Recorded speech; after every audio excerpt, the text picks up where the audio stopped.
السلام علیکم ورحمۃ اللہ وبرکاتہ۔ نحمد و نصلی علی رسول الکریم، اما بعد۔ درود پاک پڑھیے، اللہم صلی علی سیدنا و شفیعنا و حبیبنا و مولانا محمد معدن الجود والکرم وعلی آلہ و اصحابہ وبارک وسلم۔ صلاۃ والسلام علیک سیدی حبیبی یا رسول اللہ صلی اللہ تعالی علیہ وآلہ وسلم۔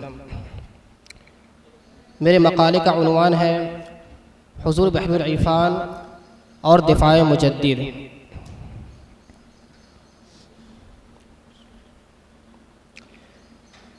اللہ تعالیٰ کے کچھ ایسے مخصوص بندے ہوئے ہیں جنہیں ان کے رب نے ایسے بلند و بالا کمالات و مقامات سے نوازا جن کے ادراک کے لیے باطنی نگاہ درکار تھی، اور وہ عام عقول و اذہان سے بالکل پرے تھے، جس بنا پر اپنی کم عقلی اور نادانی کا اعتراف کرنے کے بجائے ان باطنی کمالات کا انکار کیا گیا اور ان کے حاملین پر طرح طرح کے الزامات لگائے گئے۔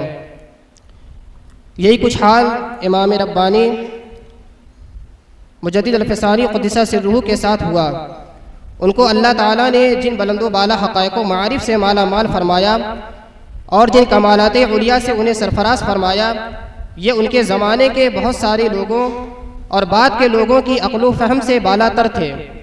نتیجتاً وہ شکوک و شبہات کا شکار ہو کر حضرت مجدد قدس سرہ کے کمالات و مقامات کا انکار کر بیٹھے، اور آپ قدس سرہ پر بہت کچھ بہتان تراشیاں کی۔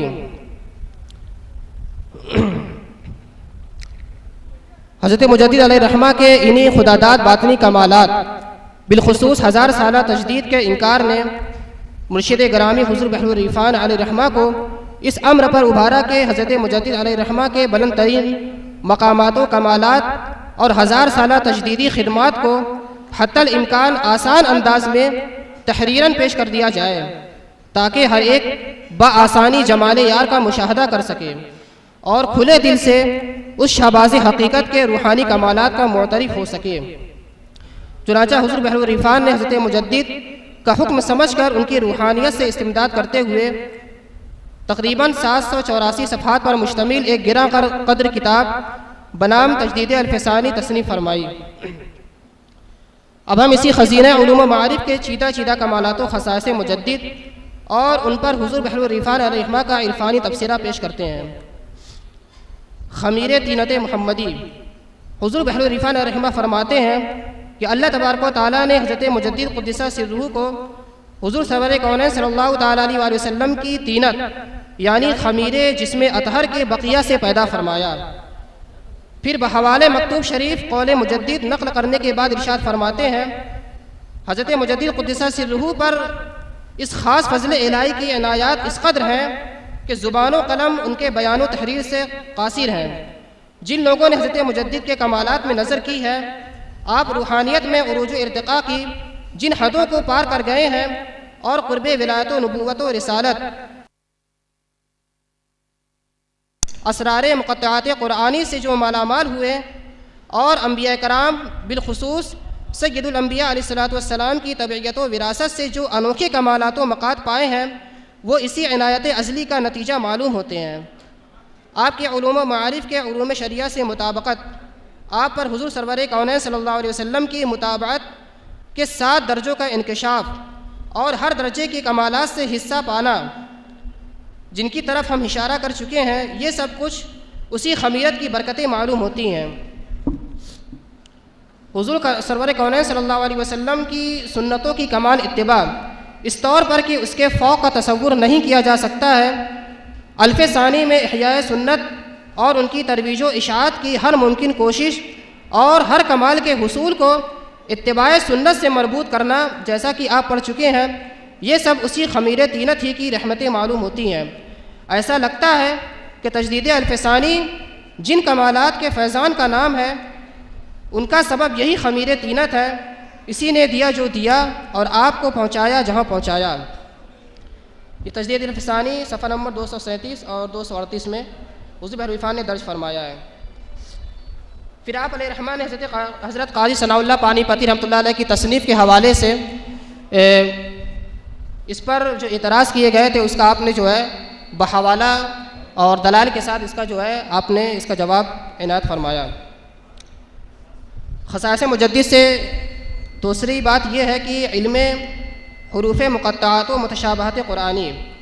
حضور بحر العرفان فرماتے ہیں کہ پروردگار جل و علا نے حضرت مجدد قدسہ سرہ کو اس قدر نوازا کہ ان چند مخصوص بزرگوں میں بنایا جن کو قرآنی متشابہات اور حروف مقطعات کے اسرار کا علم عطا فرمایا اور آپ کو علماء راسخین سے فرمایا۔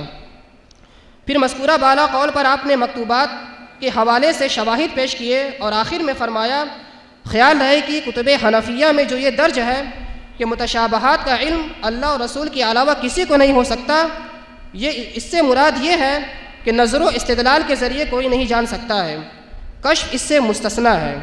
دیکھیے حاشیہ نور الانوار اس بحث سے متعلق۔ پھر انہی خصائص میں سے ایک ہے منصب قیومیت۔ اللہ رب العزت کی حضرت مجدد علیہ الرحمہ پر ایک خاص عطا یہ ہوئی کہ آپ کو اشیاء کا قیوم بنایا۔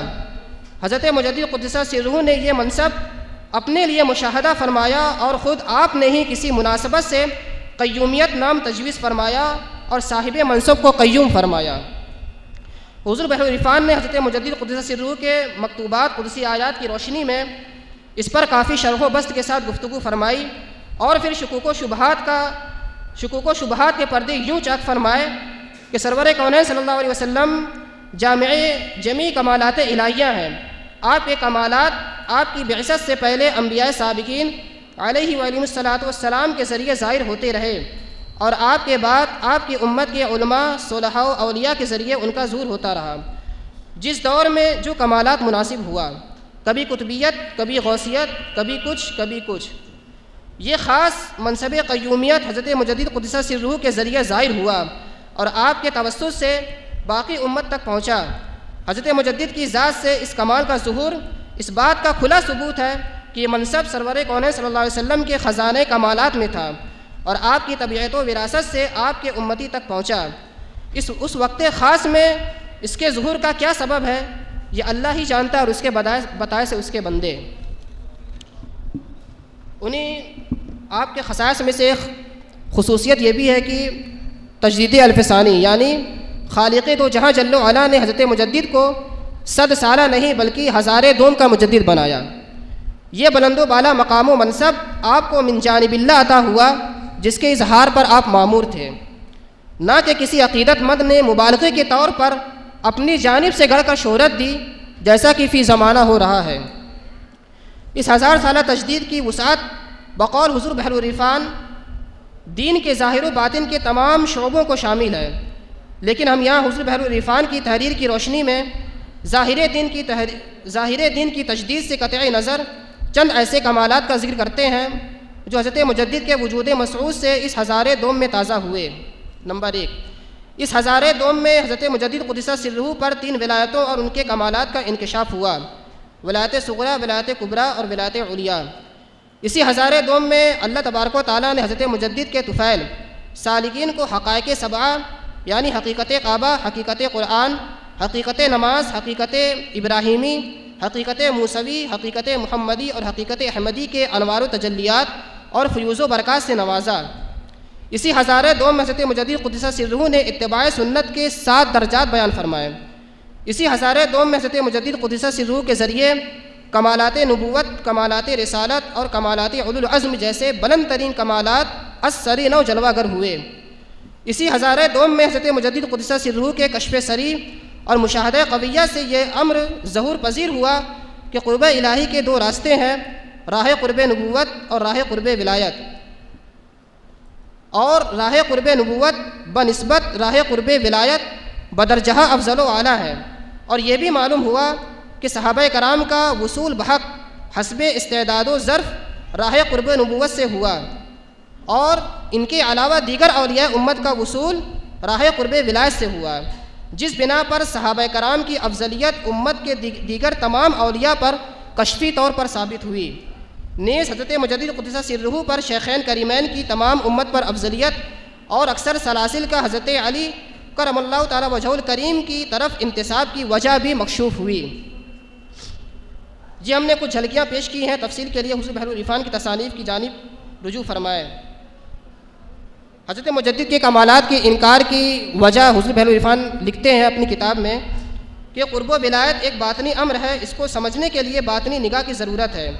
کون کس مرتبے پر فائز ہے، بلندی مرتبہ کے لحاظ سے بلندی نظر کی ضرورت ہوتی ہے، عقلی اور علمی پیمانوں سے اسے ناپا نہیں جا سکتا۔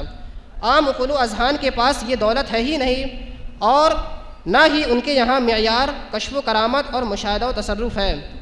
علماء اور بزرگوں کی شہادتیں اپنے اپنے پیمانوں اور علم و ادراک کے لحاظ سے ہے۔ اس میں عقیدت و محبت کو بہت دخل رہا ہے۔ سلسلے سے وابستگی نے عموماً نظروں کو تنگ کر دیا۔ انہوں نے وابستہ سلسلہ کے مشائخ کو نہایت عقیدت سے دیکھا، جبکہ دیگر مشائخ کو پڑھنے کی زیادہ توفیق نہ ہوئی۔ حقیقت کو پڑھنے اور پرکھنے سے کام بہت کم رکھا، لہٰذا دوسروں کے کمالات سے خالی الذہن رہے۔ ذہن و فکر کا مرکز وہی بزرگ رہے جن سے عقیدت و محبت کا رشتہ ہے۔ اس لیے حضرت مجدد قدس سرہ کو کسی نے کثیر الدعاوی کہا، کسی نے کچھ اور کسی نے کچھ۔ تنبیہ: حضرت مجدد جیسے تامل معرفت مستقیم الحوال مرد حق آگاہ کے ذریعے کمالات کا ظہور پذیر ہونا در حقیقت آقا علیہ الصلوۃ والسلام کے ہی کمالات کا ظہور